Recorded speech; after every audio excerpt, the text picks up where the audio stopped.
Good afternoon, everybody, and welcome to our podcast. Now, normally we would meet on Saturdays to do our podcast, but due to other reasons such as work obligations, we decided for this episode, we're going to come to you now it's Friday. And so, what we'll be doing today, since our podcast is all based upon the 8 dimensions of wellness as the foundation, today we will be our topic will be regarded around emotional wellness. Yes, it is. And emotional wellness is one of the eight, and it's important. So we need to learn about it.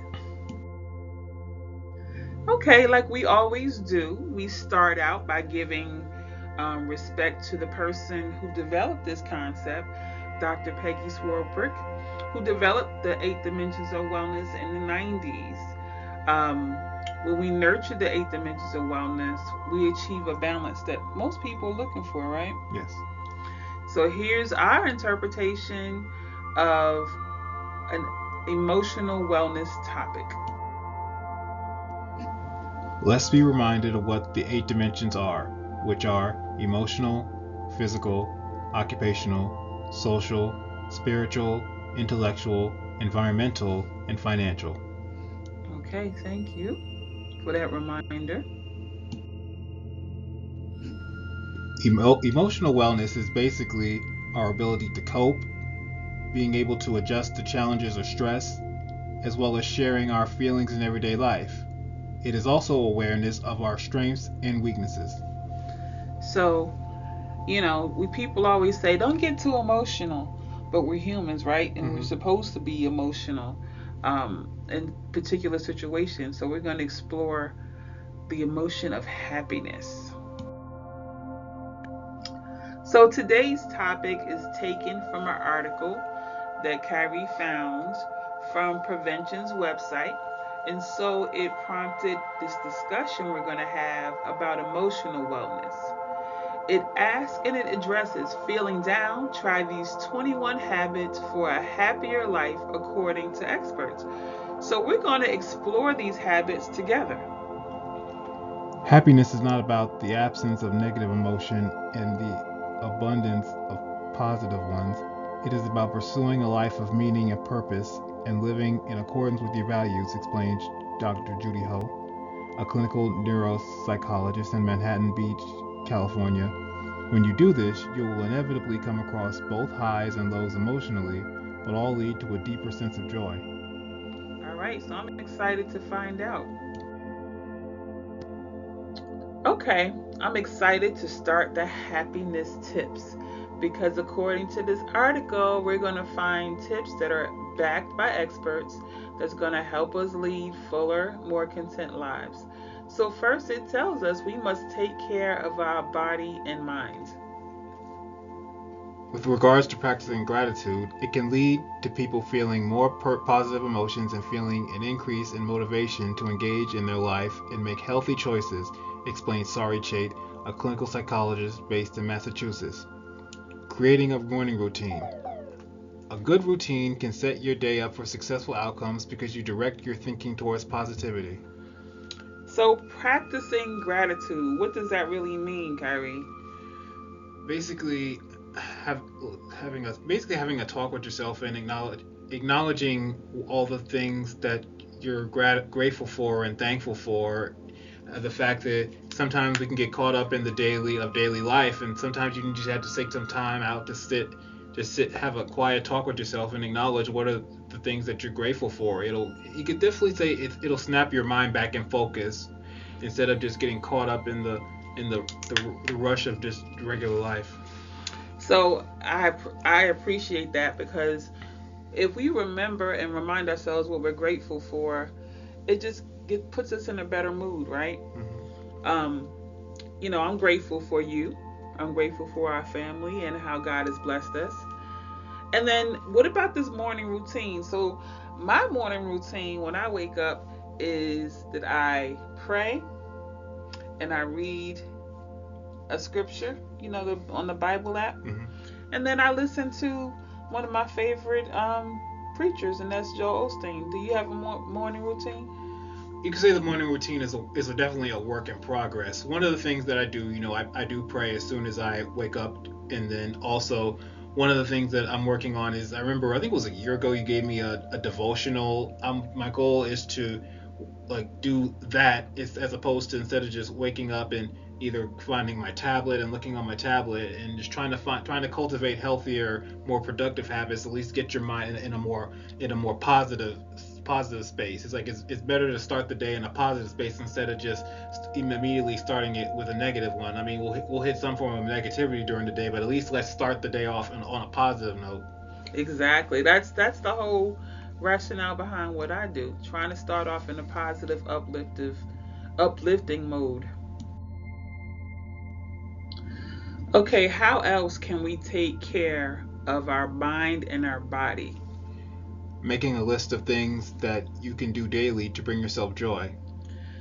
So, Dr. Chait explains exercise leads to a release of endorphins, which affect mood, and regular exercise can lead to a sense of success and to improve self confidence. Stay hydrated, because if we're dehydrated, our cognitive and mood processes may be impacted negatively. So, just think about it. When you're thirsty, I don't know about you, I can't focus. I'm thinking to myself, I need to get something to drink and get myself, you know, water, because our bodies are mostly water. If we're dehydrated, your body starts to react, right? Mm-hmm. I mean, think about the times, and especially in the summertime, if you're thirsty, I can't focus until I get some water. Mm-hmm. What do you think? Yes, it's important to keep yourselves hydrated on a regular basis. And if you know me, I'm definitely a strong water advocate. I can go through definitely several bottles of water, to the point where it's like, you sometimes when you come to the house, you see the garbage can that's full of plastic. And so I'm definitely one of those things to keep yourself hydrated in various things. Also, what it says in the list is about what it says pertaining to exercise. One of the habits that I've implemented is that doing some exercise before I go to bed. So especially if you do an exercise and you get sweaty, at least when you finish, you can go take a shower, and then you can go hit the go to bed better. At least you'll be able to relax a little bit better. Mm-hmm. You're exactly right. These next happiness tips will pertain to helping you concentrate on your personal growth, and they include things such as setting and as well as working towards and achieving your goals, which will help bring you self-pride, doing challenging things that exercise your capabilities, having a plan for every day, and following and sticking to your plan. Also, checking in with your values and practicing decision making, not being indecisive. So, like, do you have goals? Do you make goals for yourself? Yes, as you know, I'm taking my IT course, which I already told you that this one certificate I will be able to attain it by the end of the month. And so that's one of my goals, is to certifications that I want to obtain, so that it can help me get better employment and launch a career. And so it's like having that plan and sticking to it, as well as doing other things, such as, since I know I'm also learning to improve my Spanish, since I knew some semblance of it. So I'm taking a certain app where I can help like build upon the foundation of what I already know, and then help build it and make it better, to basically bettering myself. And so I totally get that because, like I had mentioned to you earlier, I just finished my course, my class on being a notary signing agent, something that I admit that I procrastinated on. But I also realized it's important to finish what you start, right? Mm-hmm. And work towards your goals, and be able to, for that particular class, I'm hoping I'm able to help people who want to purchase homes and get through the paperwork easier. And then two, checking in with your values. You can't let other people's values encroach upon you. You got to have your own set values and consider what's important to you. Have your own thoughts about things. And it's good to listen to other people's values, but you need to have your own and just be decisive and sticking to it, right? Mm-hmm. That gives you a sense of discipline and self control. Okay, so we're continuing on with the happiness tips. And next it talks about us closely managing our stress. How can we do that? Well, It's nice to empower yourself with positive affirmations and to breathe deeply.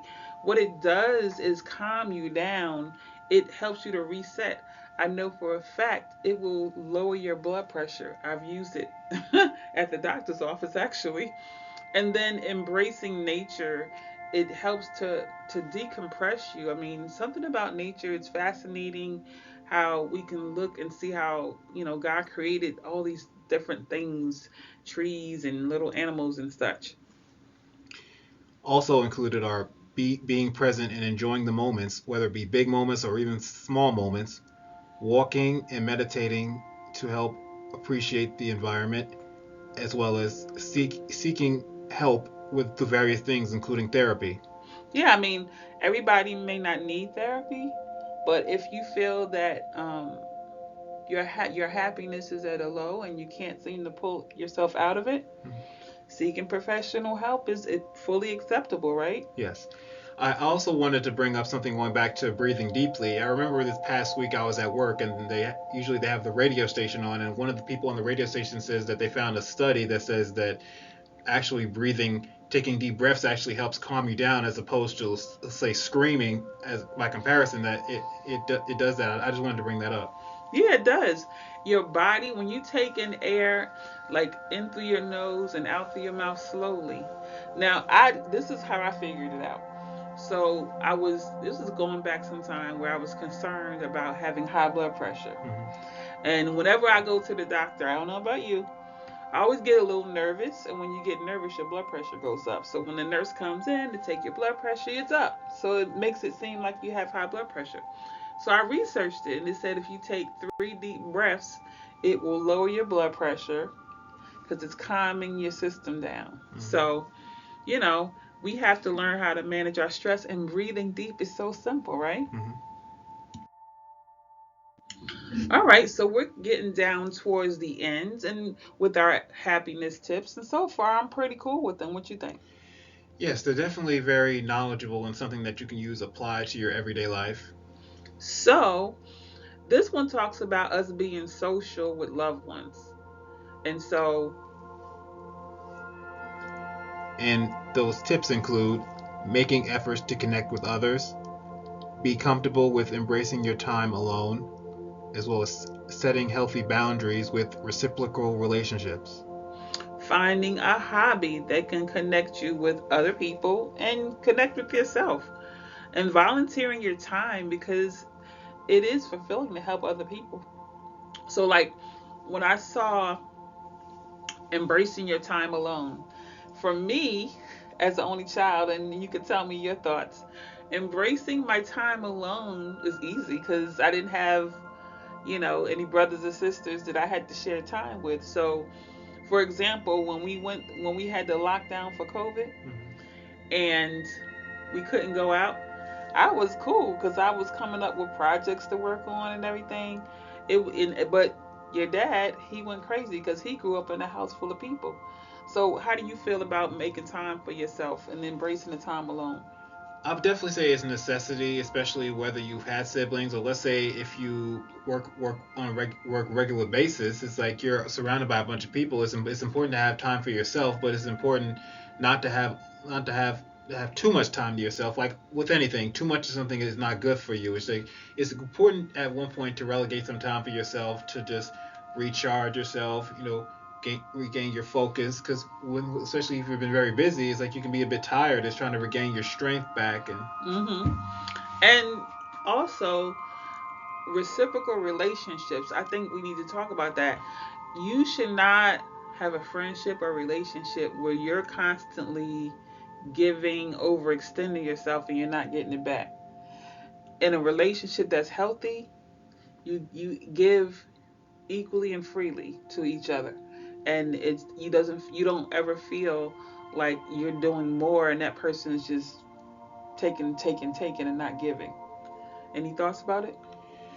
yes, I think this could go with any relationship, whether it be loved ones or even just friends and romantic relationships. The fact that a lot of the times there has to be a 50 scenario, and how if you it's important, like I said, developing boundaries with a lot of things is like sometimes you have to. I think in certain things you have to realize what's good for you and what's not good for you. Because I remember I was listening to a Joel message. It was titled "Taking Care of Yourself," and it's saying that sometimes in certain cases you can't do everything. Sometimes you have to say no. Right. Saying no is a complete sentence. No is a complete sentence. You got to take care of yourself first before you can take care of anybody else. So to put it simply, in the words of a great musician, don't Don't worry, worry, be be happy. happy. Yes, that song is an old school song, but it speaks simply and clearly. And it also reminds me of another great musician that we just saw a movie on. And what does his song say? Don't worry about a thing because everything will be all right. That's right, Bob Marley. That movie was awesome, right? Yeah. I want to see it again. It was really good. So, these tips we hope will give you a sense of how you can bring your life into a happier place. Um, Life is always going to have stumbling blocks. So, it is easy to fall into worrying. But this whole episode is focusing on being happy.